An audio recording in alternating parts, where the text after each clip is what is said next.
Here we go. Hello, everybody. Welcome to another episode of Tree Actions.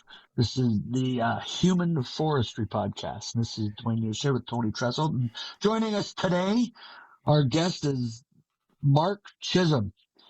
Mark, really excited to have you join the show and looking forward to our conversations about the human forest. Yeah, man, I appreciate you guys inviting me. When Tony reached out on Tree Buzz, I was like, hell yeah, I want to be a part of this. Yeah, Just because of our history and just as a group. I mean, we've all known each other for I don't even know how long, a long time. So yeah, I think this is gonna be a lot of fun. Yeah, yeah. yeah, it's going to be good. Yeah, we always kind of kick things off with kind of how your journey in the human forest began. And you know I know part of your story, but I and you've said it before, but for our listeners and those of you that may not know you as well, you know how would you explain, or how do you describe how your journey began in trees? I'm curious what you're going to say.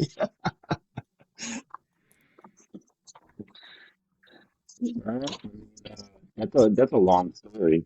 I I'll know, give I you the know, I short, quick know. version, and I'll give you the short version first, and then you guys can take it from Okay, there and okay. you know pick and pull whatever you want from there and throw it at me. But um, I guess the easiest way to explain it is I'm a third generation arborist, so it was part of our family history for a long time. My dad's father got him started at a very young age. If I'm not mistaken, he began to work the first time when he was about 8 years old.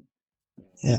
And then, so I always knew tree care because ever since I was a baby, my mother would take me and my brother to go see my father at work, pick him up sometimes, what maybe stop by and bring lunch once in a while, just memories like that. And even stopping by and seeing the guys, and they'd show me chainsaws and on my way to, kindergarten and all that. My official start personally, uh, I think I started really pestering my father to get on the crew because my brother was already on the crew when I was about Right. 12 years old.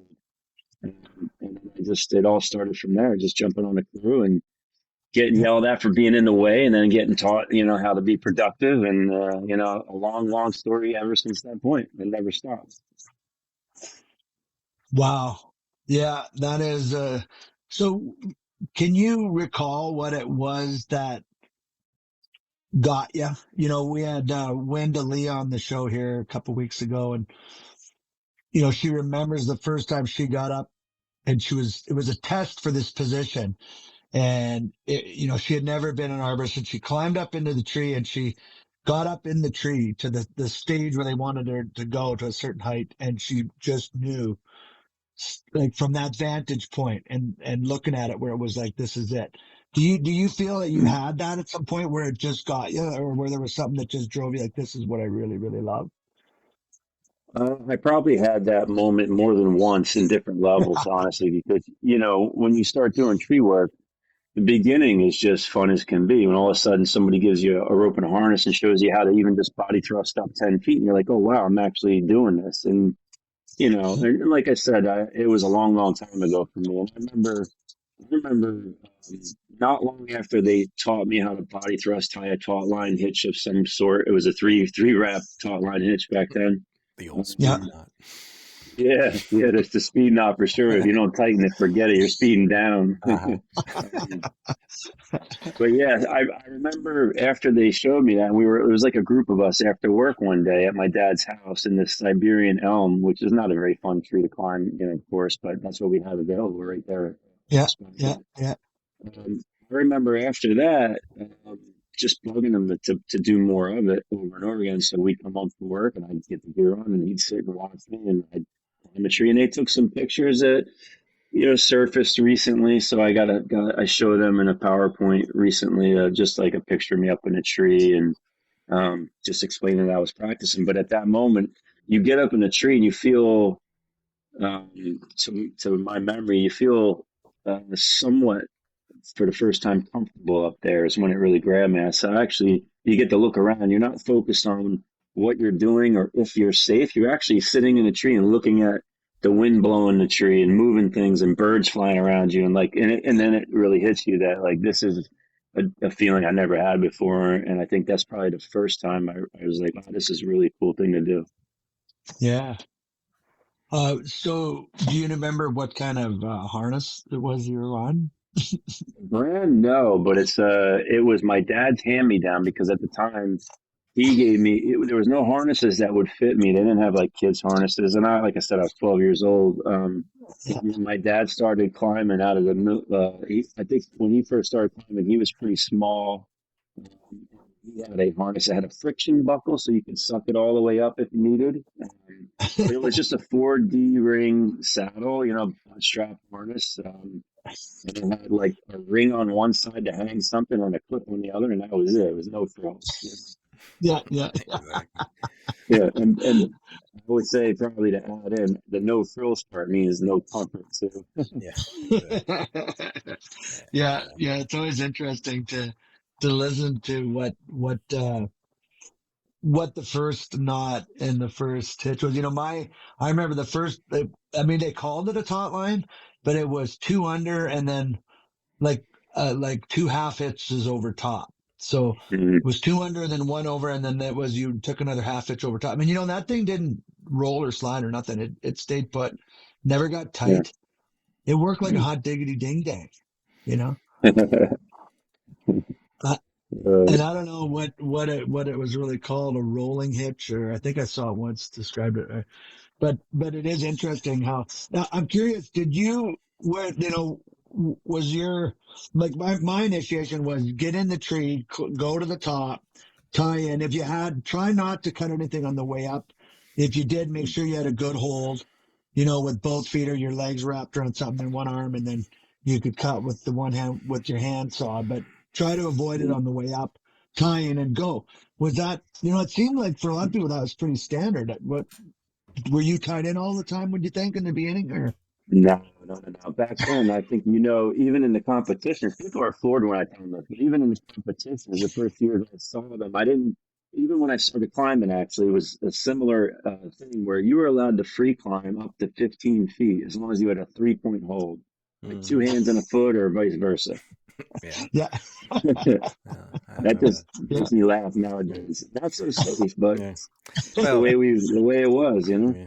Well, the original tree climbing comps, like the work climb, you started from the ground, right? Like you Yeah. didn't Yeah. Yeah. before they changed to the masters format and stuff. The work climb, like you started from the ground, and if the tree had a bunch of Yeah, branches, you jumped up in it and you started climbing. And yeah, it yeah. was funny. Like now, it would just be what we did then, and we considered like top of the line. Like people, I would cringe now if I'd seen it, Oh back yeah, then. It's amazing we didn't hurt ourselves more actually, yeah, in the grand scheme yeah. of It's amazing. Talk about even when we first started doing footlocks. Um, we had to use a Prusik when I started, but right before I started, you could just do an online rest with no Prusik, and you could climb with no Yeah. Prusik. As long as you could demonstrate, you could sit there and take a break with no Yeah. tie-in. Yeah. it. Hmm. Yeah. I remember that. I remember that too. And I did it. Like, and we would go up. It Yep. didn't Split the rope. seem like a big deal to go up 40, 50 feet. Yeah. The trees I was climbing on, I never had to go like 70, 80 or 90, but I probably would Yeah. have if it just was fast, right? And it was fast and Oh easy. yeah. And I don't know if it became just as fast and easy with the Pressic. I think it did more or less with the Pressic, but um, you know, I'm curious, Mark. Do you find it just seems like just so many people don't even look at it anymore? Like, it, do you think it's just really that bad of a technique? Like, even with the Pressic, like, is it just that much harder on the body that it actually will never virtually be used again? Like, it just seems like nobody uses it anymore. I think for nostalgia purposes, or honestly, it's one of the best things to do to train for tree climbing, to be a good tree climber. If you do that like regularly, I'm not saying you gotta do it daily like we did in the competitions, but if you do that, you won't be in anything but the best shape of your life for tree climbing purposes, I feel like. So yeah, I don't think it's a very easy thing because of that. What I'm saying is it's very difficult and it physically challenges your body all the time. So I put it in perspective. The last time I really footlock, was at the last North American Championship I did it in, in like 2015. I haven't footlocked since, really. Oh, I shouldn't say that. I did it at Trutopia on a Right, whim because everybody pushed me in the ring to do it. So, but I never do it yeah, at work. I never practice it anymore. I'm not saying I might not, I may do it, but just to physically train and have fun with it. right, right. I remember for me when I would be training with it, like for the comps and stuff, and doing a lot of it, especially when I was training. It wouldn't happen work wise because I used it at work, but when I would train with it, I would find I'd always split my the pads on my fingers would split, like Um, they'd pull sideways, and I'd yeah, open up. And it would cause quite a bit of discomfort, but that would only happen when I trained. It seemed like the repetitiveness, I mm, guess. And yeah, no I, doubt. no, Mark, I agree with you. Like a lot of like you get newer climbers coming in and they're going right to stationary rope techniques, and a lot of them have a hard time basically keeping their bodies upright because they lack Yeah. a certain amount of core strength and balance. And footlocking will teach you that. Like Oh yeah. like it will take every muscle in your body and it will make it better for tree climbing. But then it also teaches you how to kind of hold yourself up in that point of balance that you need, not just Mm-hmm. for footlocking, but also for like the single rope techniques. Like you can't lean back too far, you can't lean in too forward, and I've seen it, doing training a number of newer climbers, like they're struggling with, like ascent rope techniques because they just don't have Mm. the strength to do it. So just have them start footlocking a little bit. And if they stick with it, then it kind of gets them in shape. They hate you for it, but and then, but then you start putting rocks in their ditty bag and tying, Yeah. making them heavier, but that's all part of the guilt and Yeah. shame, which was family training, back in the day. Yeah. No kidding. No kidding. Yeah, but I kid you not, I would foot lock daily to get in good shape to get to that championship form. So Yeah, it wasn't yeah, to get better at footlocking either, really necessarily. It was to get better at tree climbing, to get more agile, get more explosiveness, get more strength, like you said. yeah, Hmm. I can't yeah, think of something that trains you better. yeah. Uh, yeah. I don't know if the record will ever change with Mr. Kilpatrick there because it just isn't getting done anymore. Yeah, I It's don't going to be think one of so. And I those. think yeah, and it's not the same consistent thing anymore, right? We're not really doing it to No, 15 no. meters and this and that and all that. But you know what? I really, I really feel blessed that we had that in our competition for so long because I think it was and still is to me the only event that you could really trace back in time and put yourself against people who did it for the entire history of the competition. Like I could talk to Sam Noonan and Sam would be like, "Yeah, well, I did it at 40 feet at this mark, and so did it at this time." And you can really Yeah, feel like you can understand how whether you're doing good or not so good, and there's a nice connection there, and it's a real purist way to climb a tree too, right? It's a knot and a rope. There you go. yeah. No, you make a good point there. I never thought of it like that. My son, for example, who's competing now, and Hmm. he, grew up like you did, sort of only second generation though, but like watching the comps and he was quite impressionable when Frank set the record, and so he knew Frank and would see him regularly and thought, man, like one of these days I'm going to do that, And now here he is, maybe getting close to where he might actually go to the international, and he won't have to footlock, and he's a little Yeah. choked about it, like he's like, how am I ever going to be able to do, or to even to see where I would rank against like Mm. yourself or Frank or anyone, like you say. I never, Yep. it seems like it is a bit of a loss there. And yeah, like it doesn't matter what kind of tree it is. It doesn't matter where you are. Like it's a hunk of rope at 40 feet and you can Yeah. make it or break it, right? And measure your Yeah. time. And it's quite yeah, yeah. I Yep. don't know. Maybe it should be, I don't know. I think if they tried to, well, I guess he couldn't bring it back, but I guess you could always have. Well, they still do the race, though, right at the end. Do they still do Yeah. that? They do. Head-to-head footlock, I think. I mean, the last time I was there, I missed it after COVID. This last year, I didn't make it there, but I'll Yeah, me plan to too. be there this year. But yeah, I just think, when you think about, obviously, we all on this call right now, we all have been brought in with the idea of like, how do we make this event better? You were behind the scenes saying, okay, people would ask you like, what do we do? And you get on committees and Yeah, such, and you think about how do you make it more exciting for a spectator. I don't know if there's any event more exciting for a spectator in like a head-to-head race of some sort where they don't even have to know anything about tree climb. They just sit there and watch and be like, "Oh, that was really Yeah. fast, or that was really slow, or that was good. He beat him. He beat this Yeah. one. He's beat both of them." And I think that's something that gets lost without just a flat out race. Um, but obviously, I love the work climb event too for that reason, and the Masters is fantastic too. But Hmm. as a spectator, they don't always understand things like throw line in this new speed No. ascent event. It's kind of like, well, what are we doing? How did he beat so and so? He was faster, and whatever. Yeah. That's Yeah. my rant, I guess. I mean, I see the evolution that the footlock turned into a Ascent event, and I support it in the fact that the Oh yeah, ITCC has always been a thing of like driving innovation and change in the industry. But I think I side more with you because there's value in having simplicity, and mm, and that gauging like that history back. Plus, the other thing is, and I see this, it's not necessarily a problem at the ITCC or the North American or even the Europeans, like the bigger regional comps. But I've helped out with yeah, smaller, chapter level comps. They don't have the personnel or the tech or the expertise to run an ascent event. They yeah, just don't. And Right. it's a lot Right. to ask of a chapter. So now mm, it's part of the event. There's there's men and women going to the competition. They just don't have the experience.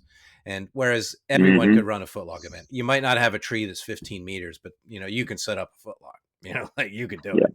And if you can yeah, footlock 30 feet, you can footlock 50. It's yeah. and I think a lot has been. I think that evolution, especially the direction it went with the ascent event being almost too complex. I mean, I'm a Mm, climber and I get bored. I'm like, "Geez, yeah, this is too much, man. Like there's too yeah, many yeah. details here." I wanted to see a Good point. race. I didn't necessarily want to tear the car apart, um, Yep. and build it. But I see both sides of it. But I think the biggest downside, I think, for me with it, the way that evolved was it puts a lot of pressure on the chapters and the smaller competitions to literally put that event together and put it together safely. You know, Mhm. Mm. and I mean, I've been a part of competitions where like, well, we're just not going to do this, and I would support that decision because it's better not to do it than to do something. Well, to go back to the days where we're free climbing 15 feet. It's like Mhm. because while Well, those days were great, we don't need to go back there. We've learned those lessons. let's shift gears a little bit, and I want to make it all about the ISA comp. And I mean, maybe that's what everyone's expecting us to talk to you about, Mark, because you're quite known for that. But of all people we've had on the show, I'm really curious. We call it the Human Forestry Podcast, and it's people talking about their experiences about being in the tree world, not just professionally but also personally, and with being third generation, and your family's involvement in New Jersey, and I'm curious how you would respond to this question about how being in the trees has affected you as a person, your family, your personal life, you yourself. Um, how is there a way you could describe that, or do you like how has being a tree guy all your life growing up in it affected you and been a part of who you are, made who you are today? I can't find any way to separate it, honestly. I don't see who I would be without the tree world. I can't envision that guy, Mark Chisholm, never did tree work.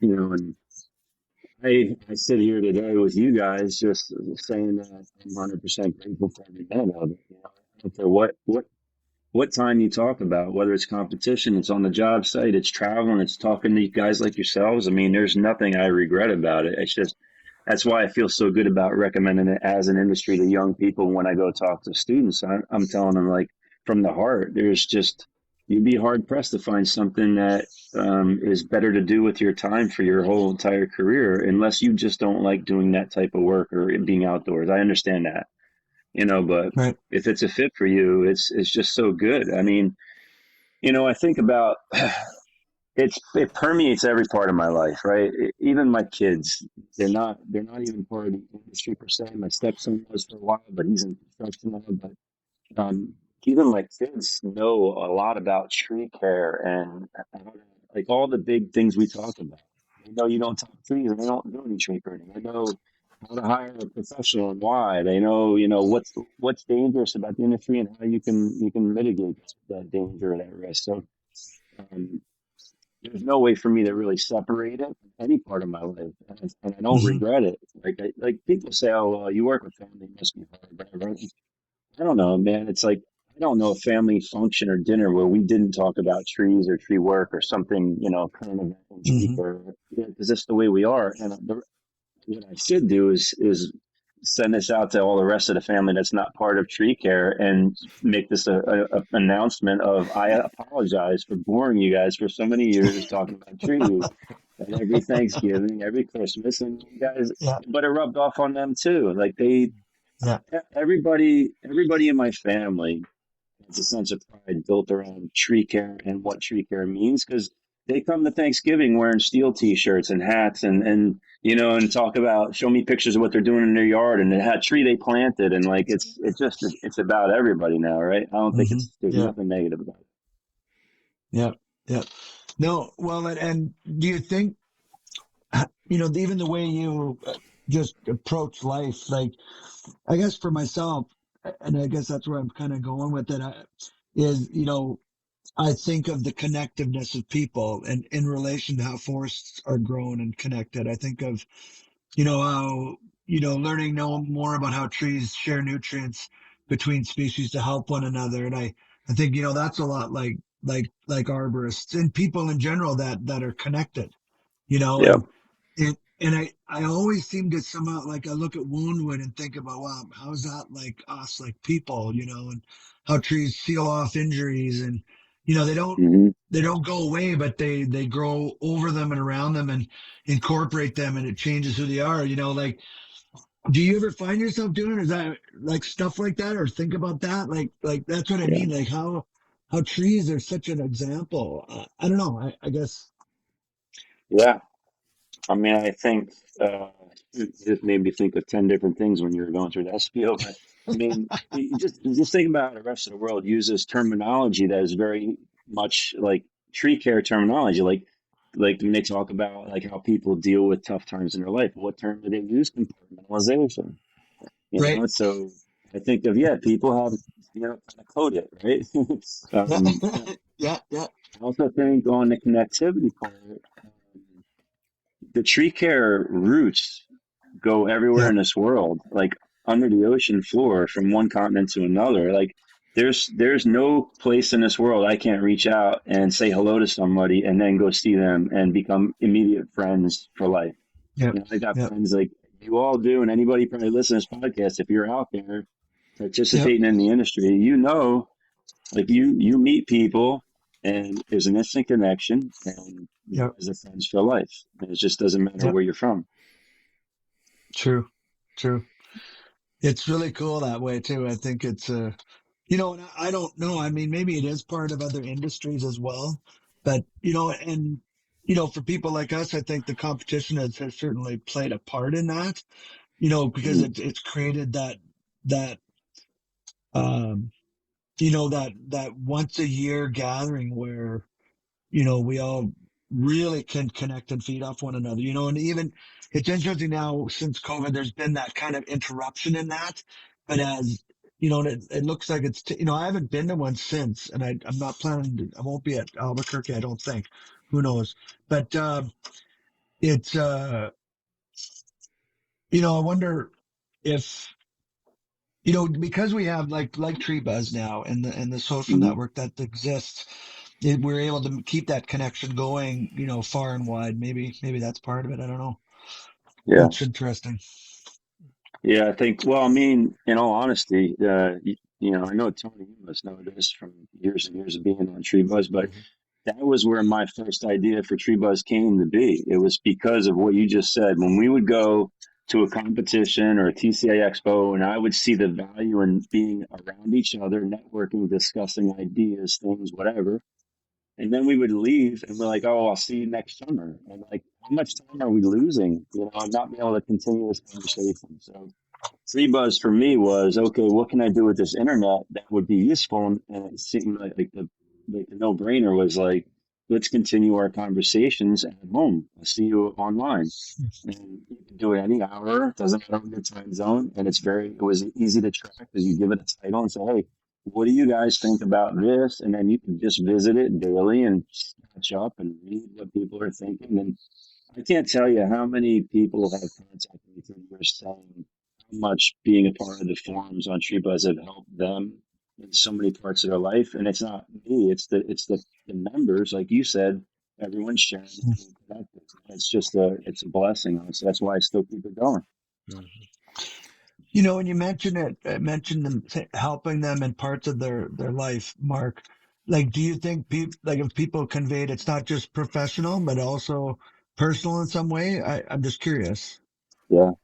Oh yeah, for sure. I mean, I've seen people just reach out for help on a number of different things in a number of different ways, and everybody just jumping in trying to help out. And sometimes it wasn't even really, I guess, something that was obvious or they asked for it, but you can pay attention. You notice somebody needed something, something was going on in their life, in their private life, maybe, and I would all of a sudden people were messaging each other and saying, "Hey, do you need some help with this, or do you want to take a break and come visit? You need a vacation, what have you." So I've seen a lot of really, uh, really, really heartwarming things go on where people are reaching out just out of their kindness of their heart to help one another, which, and you see it too when somebody has a hard time. Oh, somebody's talking about their injury. They had an accident and everybody's jumping in saying, hey, let's start a fund. Let me send money. Do you need help? You need someone to come do work for you for, 2 weeks or what have you. So it's just such a cool thing to see and be a part of. Yeah. Yeah, No, that yeah. is really. You go ahead, Tony. No, Tree Buzz has been unique too, Mark, and just the longevity of it. Because what was it, 2004, 3 or 4? You started it, I think, because I Mm-hmm. was a Sooner. because I joined pretty soon after because you came You down and did. spoke at Pendel. Like, I mean, you and Uh, Tom, I think, had just fired it up like within a couple months, and like, oh, that's cool, and yeah. I mean, I That's a don't good question, though. I think it was 2003. I think it was 2004 that you came down. I think you started at 2003. Right in that doesn't matter. 20 plus years. It was It's, a little bit before that.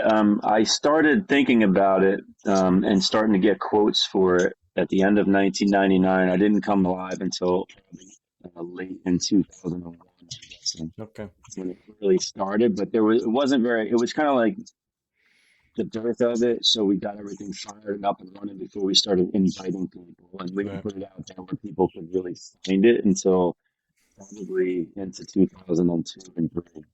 Yeah. So you're That's probably right about when it really started to take off. yeah. And I just and in the the 20 years now, it's like I've been on and off like way everything Yeah. has its season. You come and go, and I've seen Yep. the people come and go. And I don't have a lot of experience with online forums, but I imagine a lot of them Mm. don't last 20 plus years. No, Just I don't think so. and I think with the That's and a I would testament. Yeah, and I would commend you and how you've run it and the systems you've put in place because it's stayed pretty much the same. It hasn't. I mean, it's Yeah. grown, it's evolved, things have changed, but it's still just a Hmm. great community of climbers. And you get the occasional oddball in there, like whatever, like which is funny in and of itself. But I mean, and I think back, I think probably why I've stuck with it for 20 years is it's a touchstone on the industry. I learned things on there that would take me weeks for the information to trickle to me about people and individuals, Hmm.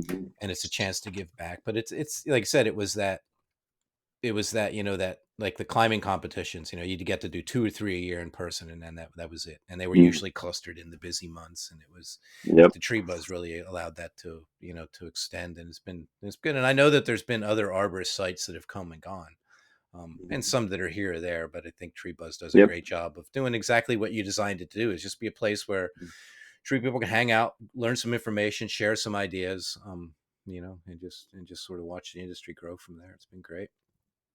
Yep. And I met a lot of people because of Tree Buzz and developed like lifelong friendships over Tree Buzz too. Just you meet online, and the next thing you know, what's funny for me? You probably experienced this too, I'm guessing, but Mm-hmm. you go to a trade show or to an ITCC, and someone comes up and introduces themselves. Hey, I'm so and so. You're like, hey, nice to meet you. And then they tell you their screen name on Tree Buzz. I'm Right. like, oh, that's you. Yeah, right. So Yeah. it's like funny. Right. It's really interesting. I hadn't made the connection before, but it's really its own human forest. It's another little forest in and of itself, right? Like it's such an example, the tree buzz, because you got all these people connected on it, right? I Hmm. I I yeah, and they interesting. Well, Well, it's it was fun. and an old growth forest at that. Being Hmm. around for so long. These old Yeah. connections. You talk about people getting help. And for in personal ways as well. Um, we've talked a little bit about this on the show, but do you think that arborists in general, well, I don't even know if in general, do you think that arborists struggle more or differently with personal things or with things like, I don't know, the high adrenaline activity of tree work, that they look for high adrenaline recreational activities too, or is there that creates other problems? Do you think that is something that's in this industry, or is it connected, or is it just,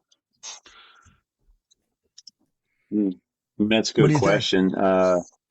I would think it's I don't know that I would say it's an industry thing as much as it is the type of person that really thrives in the industry that maybe, Mm, is that type of individual that likes to do things that are similar to what you're saying. But I think the struggle for some may be, I've seen for sure, is when they're no longer able to do it because of an injury or something. It really bothers that mm, individual because they're sitting inside doing rehab and they can't get out and do that, but they also probably can't do all the other things they do as well that are maybe, high level activities. Like I don't know what you guys all do. I know some of it. I've seen you ski, blah blah blah.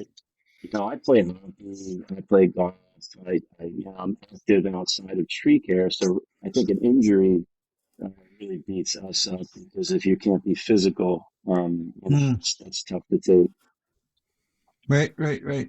Well, and not It's a only that, struggle. like, if I think sometimes, it is such a difficult, physically demanding work. And then, it's like the goal is to get to that estimator position or that maybe even start a tree company, and now you're doing more estimates or you're doing more human resource management or that type of thing. And next thing you're not, able to footlock anymore very high or even at all or whatever. And then Mm, making that transition, if you don't, maybe that's part of it too. And, cause it's hard to maintain a recreational activity that keeps you in shape as active tree work does. yeah, Like for sure. it's a I think pretty physically it's a demanding struggle. occupation. Yeah. I think for me, Yeah. it took Yeah. an understanding of the difference. Like, it took me a long time to accept that I didn't have to be in the shape I was when I was a tree climber. Like, and it took for years. I wasn't happy with myself unless I was at that peak condition where I could do a tree competition. If I wasn't in that kind of condition, then I would, my thinking would take me to the extreme worst side of it where I was absolutely, and it's been a journey to accept that, I'm okay. I don't have to be able to footlock 50 feet in 15 seconds or less in order to still be in decent shape and be, you know what I mean? Like, and Yeah. not judge myself, be easier on myself because until I was able to do that, being hard on myself created other problems. Yeah. Well, I think, yeah, there's a lot to be said about that whole process of being able to to deal with different things on the level you're talking about. I think, when I competed for a long time, I thought about that, when I started getting to be to a point where I expected I couldn't do it anymore because I'm like, I don't know about anybody else, but when I was growing up, I had like crew leaders telling me, well, you better figure something out before you get to be my age because you can't do it anymore when you get to be my age. And I'm like thinking back now, they were like 35, like Yeah, yeah, yeah, it's a little premature, you know what I mean? And I hear it now and it drives me nuts even too when I hear people yeah, like 35 or 40 saying, like, I don't want to climb forever. I'm getting old, and this and that. And I'm like, I don't think that's true. I think if you don't want to climb, there's a different reason because you're not old to climb. I mean, I'm still sitting here climbing all the time, yeah, but I remember thinking about that, and I thought, okay, well, when am I going to stop competing? And I thought the end of competition for me would be when I felt like I couldn't compete on the level I wanted to, just exactly what you were saying. Like I would get to that level and say, I'm done. I don't feel good about it anymore. And I don't want to be a negative influence on anybody. But that never really happened. So it's an eye opener for me where I realized there's a lot of misinformation that goes into things that we think is like good information, and it turns out it's not good information. You know what I mean? Yeah, yeah. Mark, you really have been my brain starts thinking to where, some trees live longer than others, and they're the same species and everything about them's the same, but some live way longer than others. And, your tree is an example, I think, to many. And, I remember one time having a chat with you and, you were saying like you're a little nervous about not competing because you may like how it might affect you, some to that Yeah, effect. And I remember it yeah, stuck yeah. out for me because, I unfortunately, Mark, I made it was partly I felt like it partly happened to me, but I think I somewhat allowed it to happen, and I stopped focusing on the physical aspect of my own just mental of my own health really, and I could blame it on the business and work, but there was other factors. But you were always someone, and there's a few of you, and there's not a lot. Like you guys are in a minority crowd that have maintained the level. Like Dan Kraus is in that category, I think, with you, and there's Yeah. others like Danny LeBlanc competed for long tier. Most of us have long retired and gotten too old for it, or say we have, but you've always Hmm. stood fast and and been an example of what's possible. And I think that's really amazing what you're sharing there. Like, because it is something you hear, and you guys have shattered some of those paradigms and shown the way how. But maybe, Yeah. what do you think it was like that made it for you be different? And how did you do it other than just physically staying active, like mentally keeping yourself in that place of competition and so on? And what drove you to do that versus, other people? Well, just for yourself, I'm curious.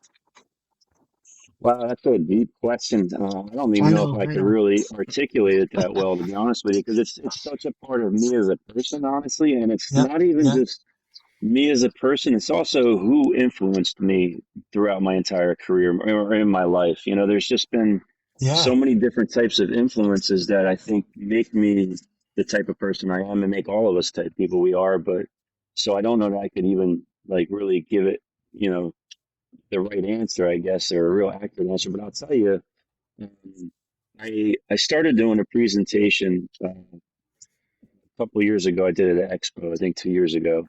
I did a talk called Longevity as an Arborist. And when I created that PowerPoint and that presentation and that discussion, I had to think of all these things and what makes me stay in it for the long haul and on what level. And because it was a presentation, I didn't go as in depth as we could go in a conversation. But the simplest way I can explain it is I basically threw three pillars out there, saying these are three very important pieces of being an arborist for the long haul or being in almost anything for the long haul. One for me was safety because as we all know, if we're not safe, we're not going to be in this industry for very long because either you're dead or you're hurt bad and you can't do it. That's the honest truth about it. Mm-hmm. Um, the second pillar for me was about being a student for life because I think one, it allows you to keep growing, which allows you to be engaged. But two, being a student for life means you're going to get better and you're not going to feel stagnant or not be able to improve at what you do. So Mm-hmm. you kind of don't see a ceiling in what you're doing. You don't say, "Oh well, I'll never be as good as I am right now." Where a lot of I think athletic people kind of hinge on. They say, "I'll never be as good as I am today. I'm at my peak," but I don't ever feel like I hit my peak because the peak is always changing. We always had new technology, new things, new ways of doing things that I'd sit here and tell you, like, if you talk to my guys at work, they'd tell you I'm probably just as productive or more productive than I was 10, 15 years ago, just because you take that in and you move through it. So that's like the pillar two. Pillar three would be because tree care is an athletic event, so to speak, whether you're competing or not. Mm-hmm. I would say the physical fitness and everything that keeps you physically fit is wrapped into that third pillar. So that would be physical training or fitness, if you will. nutrition, rest, and even rehab if you get injured or such. So I think those are Hmm. the Hmm. three big parts for me. But there's more, as we, you kind of touched on a little bit. I don't talk about the mental aspects, other than saying engaged and trying to be engaged within the community that makes you want to come back and be part of the Hmm. industry. Because without that engagement, I think it's a very difficult industry to stay in long term because you feel like you're, getting beat up daily and there's not a lot of reward outside of just making money so you can make money elsewhere. So I think the engagement is key. I think being a part of things like this, having friends that do what you do everywhere in the world is what keeps me really active and wanting to be part of it no matter what. And I got friends like I'll call him out right now. You guys know Todd Kramer, a good friend of mine in Chicago. Hmm. Same age as me. We competed many times against each other at the internationals. We also speak. We talk, at Hmm. trade shows, what have you. So we have very similar upbringings. Family business started about the same time as my family business. His dad, his mom, all this. Um, Yeah. but he sits here today and he'll message me on like say Instagram. He'll see me like show a story of me taking a tree down or something. He goes, dude, he's like, stop climbing there. What are you doing? You don't need to do this anymore. What are you doing? And making fun of me, but on a good way. He's like, it's not a bad thing at all. He's joking with me because No, no, of he knows course. that's what how he is. But Yeah. he's right. Like, again, it makes me really look at it and say, yeah, I don't have to do this anymore. It makes me say, yes, I want to do it. That's why I'm doing it. Um, Hmm. so it's a very important part. But I think about this when I talk to my kids or other young people now, and I think about like, the real importance I think for all of us to find in life is doing something you feel is worth your time, something you enjoy doing, and something where most people don't realize it is like this, but something where you actually feel like you're doing things for other people or giving back or, benefiting Hmm. the world in some way. That's the real joy in life to me is like finding something you're good at that can be a gift to someone else and then giving it away. Wow, Mark, that's something I'm learning more to be very true. And having been a trainer, I think in some ways you're always giving away or giving back, but it's been impressed on me even more. And you can only keep that which you have by giving it away. And Yeah. it's so true. And being connected. There's something about being part of a community and sharing, and talking and really talking about how you feel and having those connections, like you and Todd joking with one another, or in being able to have that connection and there's it. I don't know what it is. Maybe it's like the mycorrhiza or whatever, but it's that secrets that part of things that's sort of intangible that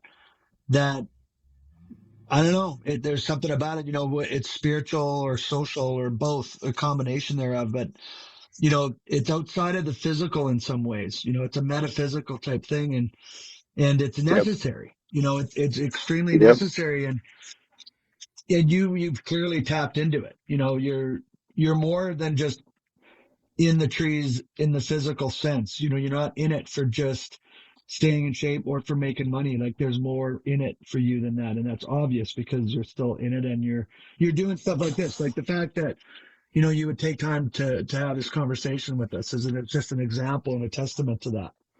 And I appreciate it's that. I really don't cool. take credit for it, honestly. Like it's like, I can't take credit for half the things people try to give me credit for. It's just what I was taught to do by people who are mentors or important people in my life. And, so Hmm. it's a big part of who I am too. Like to answer your question, it's like, how do you Hmm. separate yourself from everyone who influenced you? You really can't. So No, no. I can't even give credit to the people who've made me who I am, good or bad, but I definitely would love to be able to do that. There's just so many people I've crossed paths with, and I think one thing I learned from these people is, try to see what you can learn and benefit from everyone you meet, no matter where you're at or what you're doing, because there's a lot of value in that for sure. So you mentioned a couple times about people that you learn from, and I realize, Mark, your connections are vast, and there's been, you learn from Yep. everyone, and I appreciate that. But is there Yep. any one in particular that kind of stick out for you, and that are like Oh yeah. like mentors in your life that you would be willing to mention or could talk about, and how that relationship's helped you? Well, yeah, I mean, there's just so many. Sorry if I got distracted here. I was actually sitting here behind my house by the pool area because I wanted to be like somewhere quiet, and I noticed a chipmunk fell in the pool and couldn't get out, so I just had to go rescue him. So I got a chipmunk in the skimmer here. I'm trying to get him to take a walk, but he's too tired, I guess. Um, but yeah, now back to your regular programming. Yeah, Chipmunk so rescue complete. That's awesome. yeah, I was rescuing a chipmunk. Yeah, I'm an animal lover. If you don't know that about me, now you do. But That's awesome.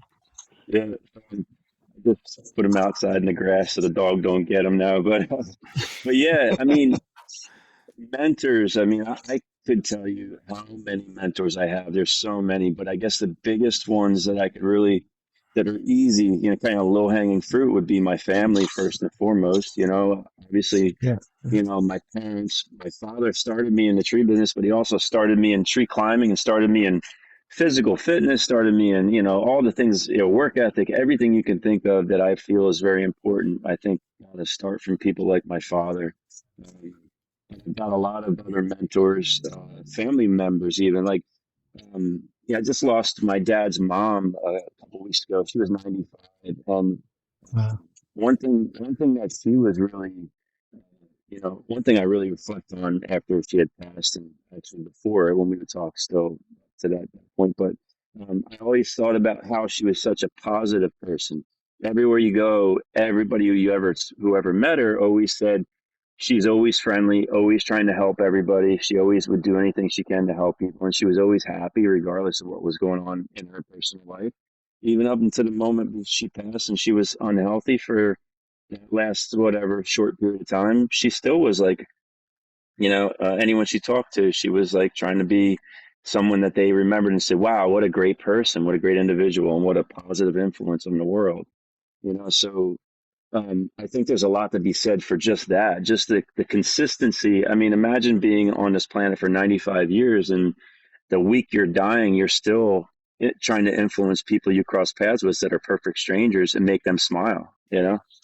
So Mm-hmm. that's somebody I would point out. It had nothing to do with tree work, but on the tree care side of things, I often credit so many people that we all know. I mean, I mentioned Sam Noonan before. The Mm-hmm. story a lot of people don't know is, some of my mentors locally in New Jersey got me to compete for the first time in my life when I was a teenager. They were like, "Hey, just come do it." And I didn't want to do it, so I skipped the first year. Finally, they pushed me enough where when I think it was 1990 was my first competition in Jersey, and the guys got me to do it, and I didn't do so good. I was embarrassed, so it made me want to come back the next year and do something better.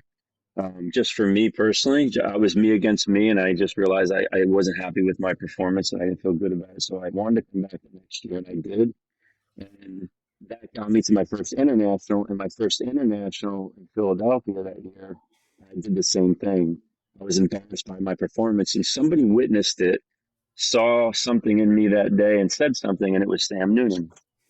Mm-hmm. And I just timed out an aerial rescue, got my line stuck, got my throw line stuck, had to fight my way up the tree, and ended up timing out before I brought my coworker down. And he grabbed me because he knew I was like hanging my head low and feeling probably a little embarrassed or whatever. And he grabbed me. He said, "Listen," he's like, "That was bad luck what happened with the ropes. I watched the whole thing." He said, "You got really good talent, good skill, blah blah blah. You're a good climber. Like, don't give it another thought." And he said, "You better come back next year. The world championships next year are going to be in my area in California. I want to see you there." And he kind of just smiled and said, "Don't make me come looking for you," kind of thing.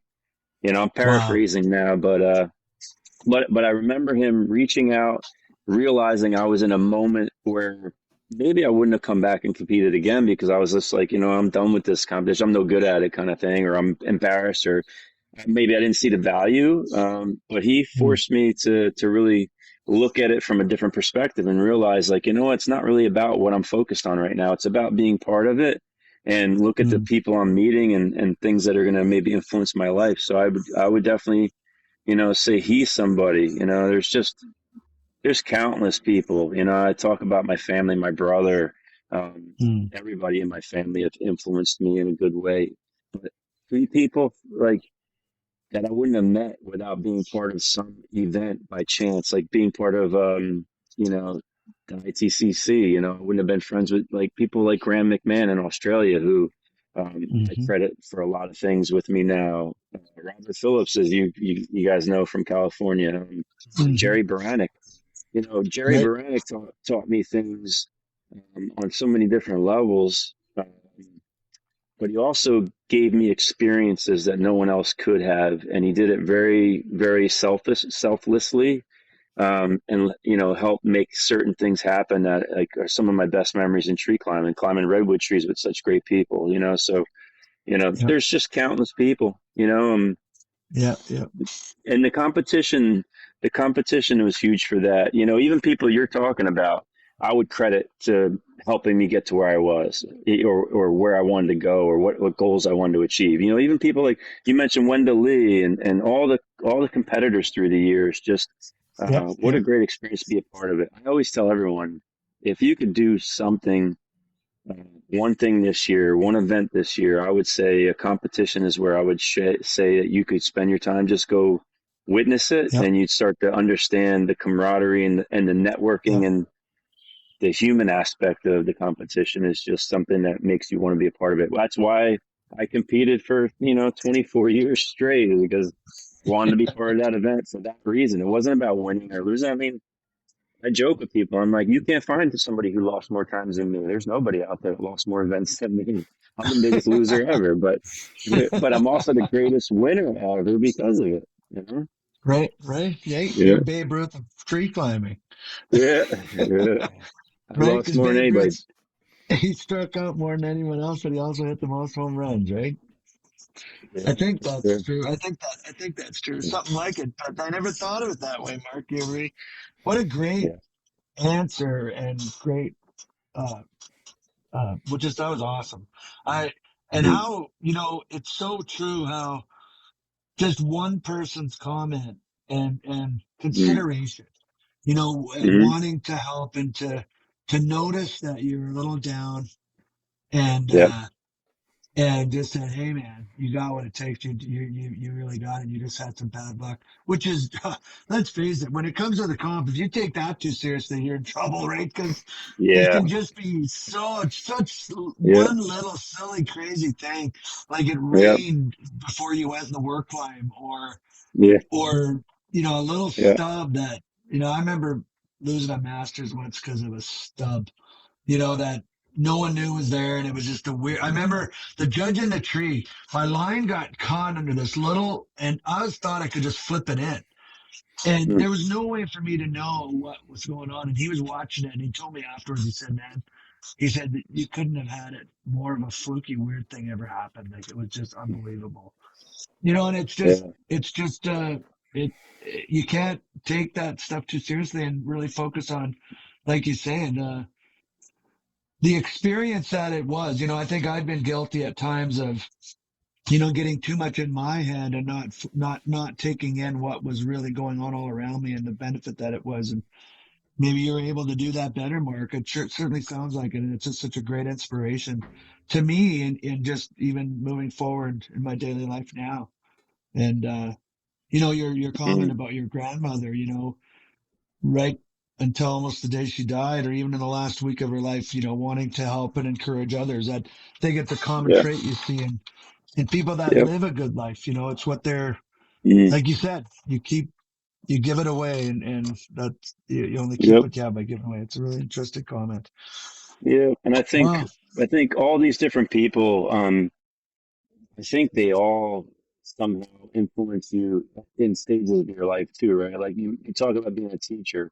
To this day, I still think about what else can I do, because I've done that for a long time too, right? Sharing things, teaching people different things, even workshops, what have you. And then I think about things like Sam Noonan, and I realized my last number of competitions I've gone to, I tried to be like Sam Noonan in that regard. I looked for people who maybe I could lift up, who I could cheer up, who I could like usher into this networking thing because it's their first time, and I would make an honest effort to to improve their experience that day and just make them want to be part of this like long term. And I learned that from people like Sam and so many of you other guys, and girls out there. It's just, it's the one thing we can all do to help one another, especially, in something like an event like this. It should always be an event where everyone walks away feeling like a winner. You don't feel like it was a waste of your time in any way, shape, or form, and you can't wait to come back and be a part of it again. That's what it should be. So I think we all should try to encourage each other to remember that. And anytime we're at any tree care event, just try to make everyone feel like it was well worth their time and make them want to come back to the next one. You're making me think I should go to Albuquerque now. I wouldn't talk you out of it. Yeah, that's Be coming. a When good is that? place for That's us in, this August. yeah, that's in August, right? I just Yeah, got the second email week, I today think. about, yeah, I just got the volunteer form email. So, Hmm. what are you doing? Are you just going and watching, or are you going to be in, what are you You doing? know, not sure yet. I just started thinking about it myself, but I don't think I'm going to miss it. I think I'll be there, even if I can only just jump in, watch the competitions, and leave real quick. I'm going to make it happen one way or the other, but I'll have to wait until I iron out all the other details first. Well, I might just do the same. Maybe we can just walk the Yep. grounds together once at least. Yeah. Sounds Well, good. yeah. Well, this has been a really great talk, Mark. I appreciate your your willingness. I think, and it can almost sum it up in the squirrel rescue. The Chipmunk. whole thing. Well, The I'm sitting here. chipmunk. I'm like, oh, I see something in the pool swimming. I'm like, is that a snake or what is that? I go over and I'm like, I'm not going to stop the podcast for it, but I'm going to rescue him I can't watch him die. You know what I mean? Yeah, yeah, yeah, yeah. It's awesome. And I asked you earlier on about how how the tree world or being part of the trees has affected your life, and it is a big question, but I mean you've more than answered it. And you've been talking so much about the connections and about influence and how Mm. and it's interesting, even the whole growing up aspect, how Sam Noonan was a bigger tree and you were a younger tree growing up, and he gave you a little encouragement, and Sam's still part of the forest. It's not like Oh yeah. Sam's tree is gone, right? But Mm. other trees have grown in its stead, and there's new ones coming along, and our forest just continues to grow. And that's Yep. I think, and his name keeps coming up, and we always garner people from each podcast for our Hmm. next one. And I think like Tony Todd and Sam are certainly two we need to give the call to Yeah. Yeah. There's a and lot get of them people. on. You're never going to run out of enough. You're never going to run out of people that are worthwhile having on your podcast in this industry. It's just there's so much cool stuff going on. Yeah, and it was funny when we had Don Blair on. Before I had a couple conversations when we were out when I was asking him to get on, and he said, that after we were done, he said, "This is such a great thing." He said, Dwayne, when an arborist dies, a library burns down, and Mhm. uh, and he said it's It's just true. great to have some sort of a mechanism to record it or to document some of it. That's Yeah. a little bit of history, and then a Yep. little bit of the essence of who we all are as arborists. I think is what's kind of cool. And yeah, we Hmm. anyway, it's fun. It really is a lot of fun. And we also don't have it's when you talked about tree buzz in the beginning, how it Hmm. kind of got started. you Hmm. know, we're not, this isn't an advertised thing. Like this Yep. is just, Yep. it's just kind of as people share the link, and it's slowly growing, and we're just keeping it that way. And it just reminded me a little bit of that. But, Yep. Well, um, it's not like it's unadvertised. It's just it's not on the open podcast market. You got to hear about it from somebody that heard about it from Dwayne and I. That's right, what we're after. Got right, it. So we'll put Got something up it. on the Got it. buzz. It's not. It's Yeah. we're not trying to hide it or keep it private. It's just we wanted No. it. No. No. We wanted it to grow and spread like a tree, and tree Hmm. roots grow and spread. Like there right, comes a Yep. exactly. connection. Like you don't just one day you're searching on Apple Podcasts and like, oh, tree actions, out Yeah. of the blue. We wanted it to come That's from cool. somebody so that it always goes back. So Organics. yeah, so tell everybody you want. It's Yeah. not a secret or anything, and we'll put something up on Yeah, the yeah. Right, site. right, right, right, right, But right, what I right. didn't want to do is have it like, there not be a connection to the buzz and just put on there and say, hey, check this out. You know what I mean? Mm, There needed to be yeah. some type of organic structure there, some sort of root. It's like it Yep. just, No, I appreciate it. and it has more to do with just it's fun to watch it grow that way and to know that, I look forward to the day whenever that comes, somebody totally out of the blue says something about the Tree Actions podcast. Like you've probably experienced this with Tree Buzz. They have no clue who you are, but yet they know Tree Buzz, and it's like, oh, that's Yep. cool.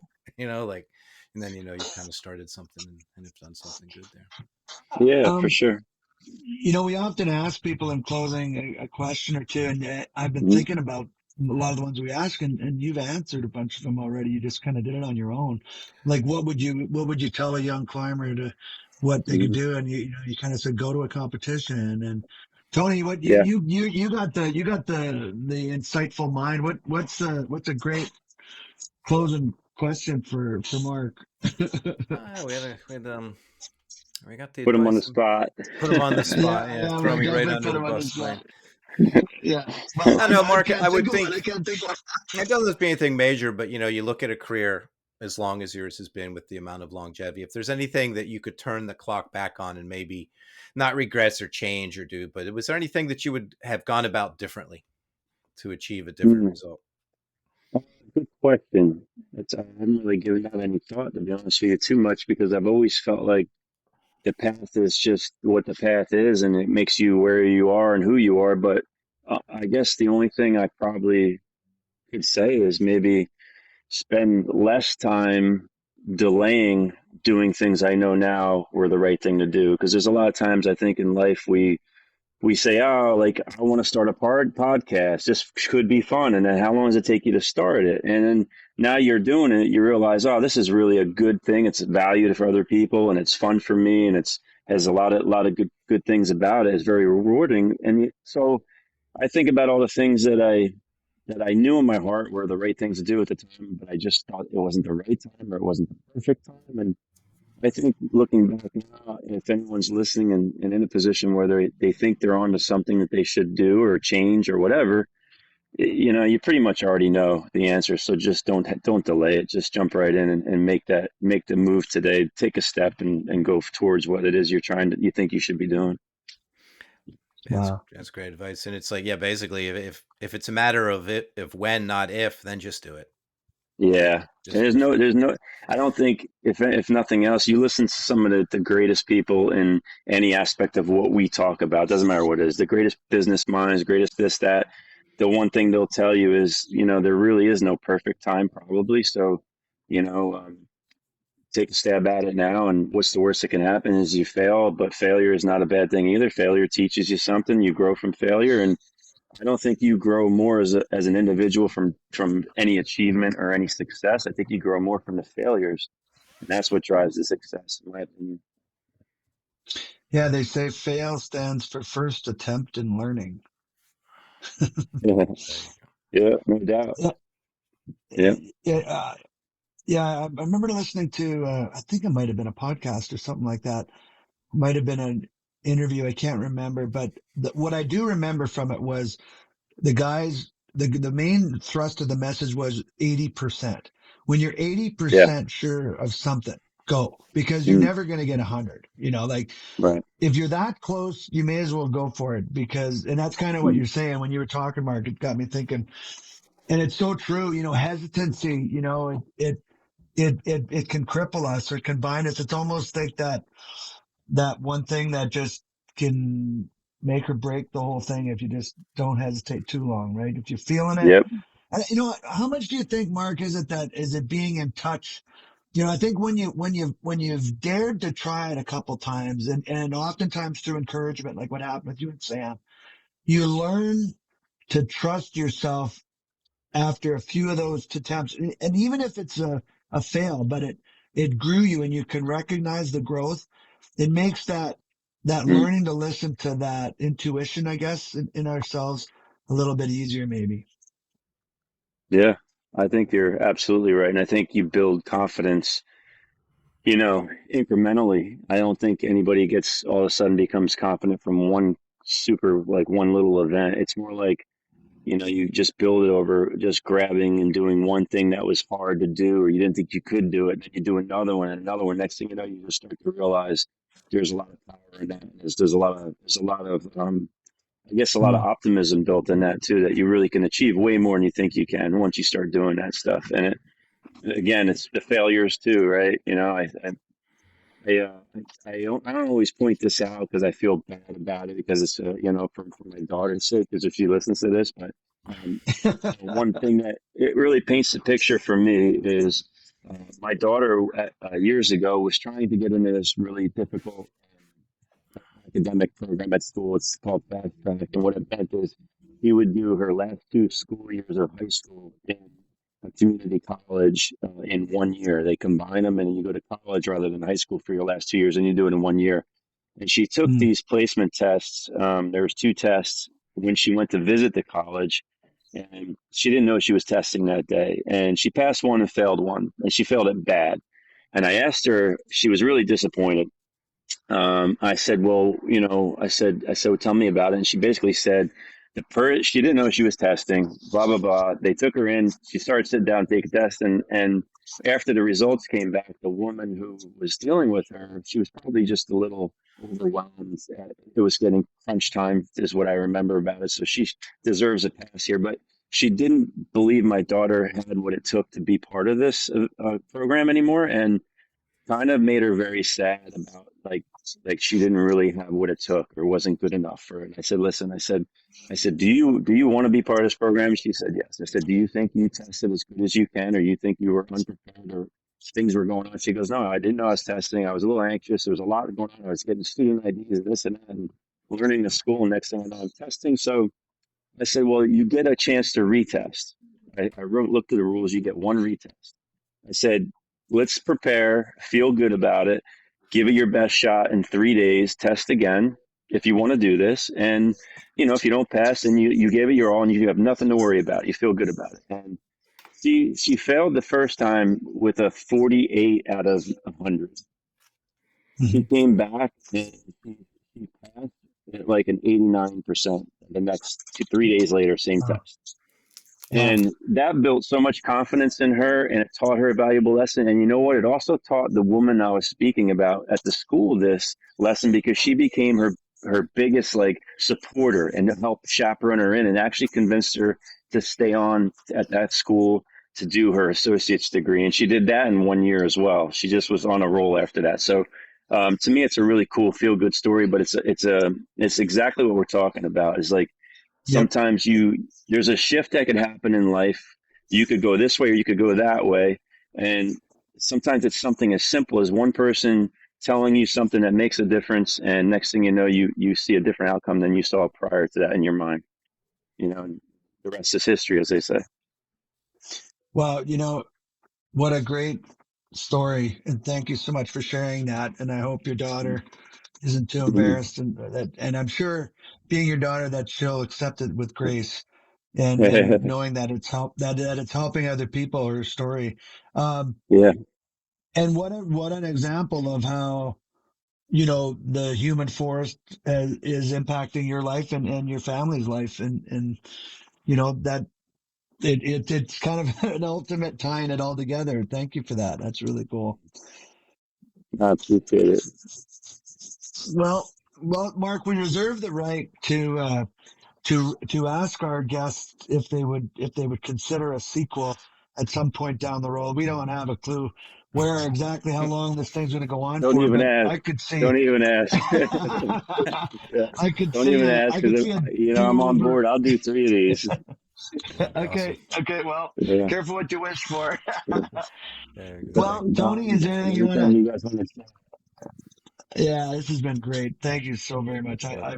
I It's a real highlight in my day. We've been doing these. We record on Mondays, and sometimes, my days I'm getting busy, and there's other stuff I got to do, and it's like, oh yeah, we got a podcast to do.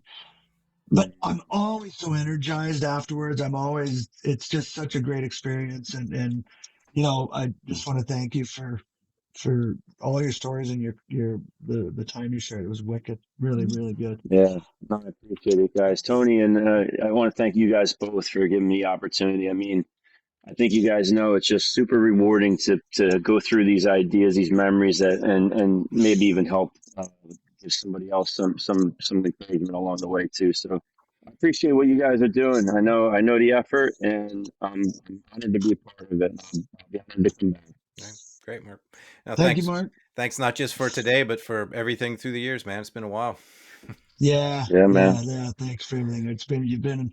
You've always been positive. You've always been encouraging, and I've always appreciated it. So thank you, Mark. Thank you, guys.